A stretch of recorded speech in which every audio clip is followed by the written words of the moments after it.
নমস্কার, আশা করি সবাই ভালো আছেন। রাজস্থানে বাঙালিয়ানায় আপনাদের অনেক অনেক স্বাগত জানাই। আজ রবিবার, বিকাল এখন 4টে মতো বাজে। আমরা এখন আছি কোটা শহরে, যাচ্ছি এখন মামা বাড়ি। সেখান থেকে যাব রাজস্থানের কোটা শহরের যে বিখ্যাত শিবপুরি ধাম মন্দির আছে সেখানেই।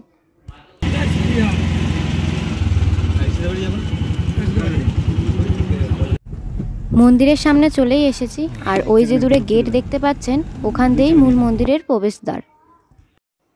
দাদা এখন যাচ্ছে গাড়ি পার্কিংয়ের টাকা দিতে, তারপর সবাই মিলে একসাথে মন্দিরের ভেতরে যাব।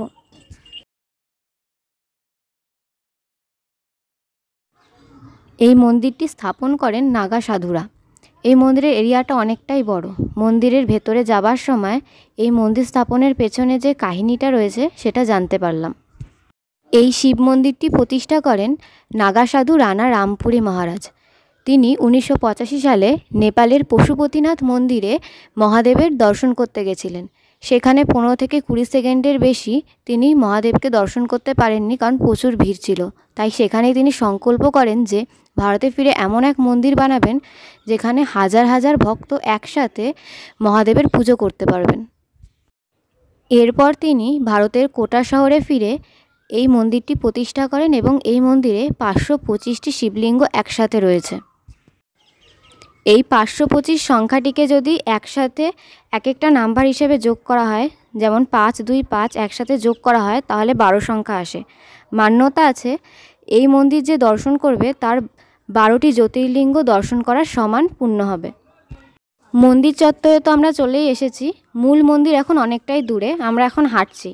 আর এই বাদিকে যে জঙ্গলটা দেখতে পাচ্ছেন, এখানে নাকি অনেক বেজি রয়েছে। জাপানের একটা দ্বীপে এত সাপ ছিল, মানে ওইখানে জাপানের সরকার কি করবে বুঝতে পারছে না। লাস্টে কি করেছে, আমাদের দেশ থেকে, ভারতের থেকে, হ্যাঁ যে নেউলে নিয়ে গেছে বেজি। হ্যাঁ বেজি নিয়ে গেছে, নিয়ে যায় ওই জাপানে ছাড়ছে দ্বীপে, আশপাশে লোকজন দিয়ে। মূল মন্দিরের কাছে চলেই এসেছি, আর এই ডান দিকে তাকালেই দেখা যাচ্ছে অনেক শিবলিঙ্গ। নাগা সাধু রানা রামপুরি মহারাজজি মন্দিরটি স্থাপনা করলেও তিনি মন্দিরের কাজ সম্পূর্ণ করে যেতে পারেননি। তার আগেই তিনি দেহত্যাগ করেন এবং 12টি মতো শিবলিঙ্গ তিনি প্রতিষ্ঠা করতে পেরেছিলেন। তবে তার অসম্পূর্ণ কাজটি সম্পূর্ণ করেন তার শিষ্য নাগা সাধু সনাতনপুরী মহারাজজি। এগিয়ে গিয়ে ডান দিকে হচ্ছে প্রথমে ঢুকতে হবে ওদিক দিয়ে। यहाँ कोटा महानगर में रामचंद्रपुरा में महासप्तमी अर्थ किया गया। उसमें फिर कोटा दरबार के क्षेत्र में आती थी ये जगह। उन्होंने जब संत नहीं रहे तो उनके अंडर में आ गई, तो उन्होंने पुण्य महाराज को फिर भेंट कर दिया ये।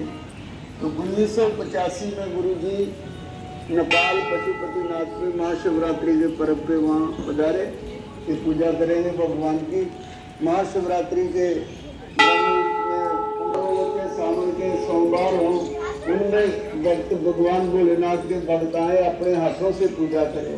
फिर वहां से ये 525 शिवलिंगों का संकल्प लेके गुरु महाराज कोटा पधारे। कोटा पधारने के बाद में महाराज जी ने 1985 में अपने हाथों से भगवान की पूजा करते हैं। महाशिवरात्रि पे कम से कम 5-6 लाख जनता आती है, वो अपने हाथों से भगवान की पूजा करती है। इसका महत्व क्या है शिवपुरी धाम का, जो 500। এই মন্দিরে একটা সুবিধা দেখলাম, মন্দিরে আসার পর যদি আপনার মনে হয় যে বাবার মাথায় জল ঢালবেন, তাহলে এখানে জল ঘটি সমস্ত কিছু ব্যবস্থা করা আছে। এখানে গণেশ ঠাকুর রয়েছে। हमारे क्या 12 का आंकड़ा श्रेष्ठ है, 12 महीने हैं, 12 ही हमारी राशि है और 12 बजे ही हमारा दिन पूर्ण होता है। अगला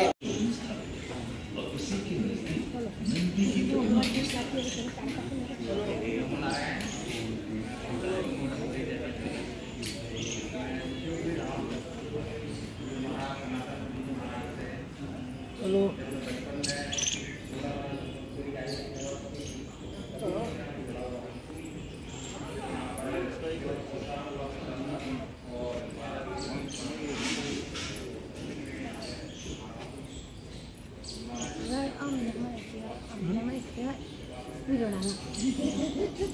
देखिए जांच चलेगी।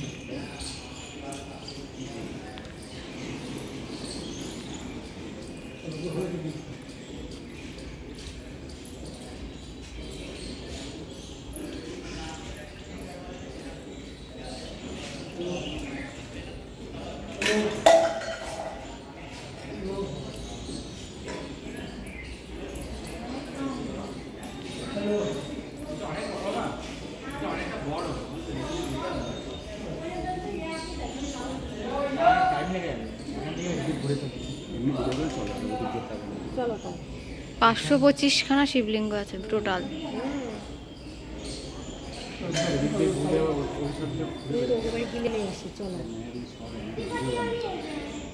ভারতে মোট 12খানা জ্যোতির্লিঙ্গ আছে। ভারতে মোট 12খানা জ্যোতির্লিঙ্গ আছে, তাই তো মানে সব সংখ্যাগুলো যোগ করলে 12 হচ্ছে, তাই বলছিল এখানে।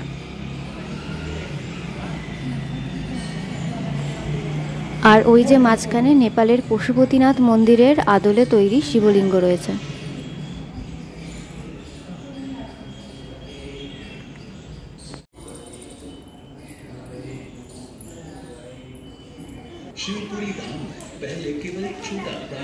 আমি ভাবছি ওখানে জল আসছে কোথা দিয়ে। হ্যাঁ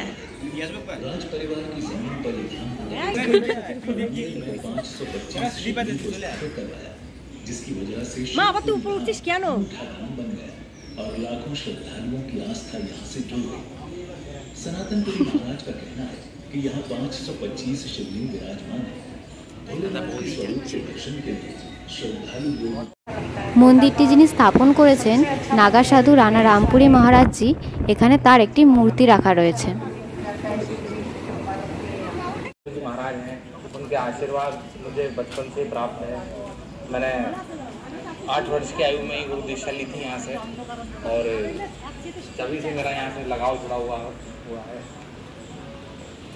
मेरे सामने ही यहाँ 525 शिवलिंगों की स्थापना। এবার বাড়ি ফেরার পথ ধরলাম।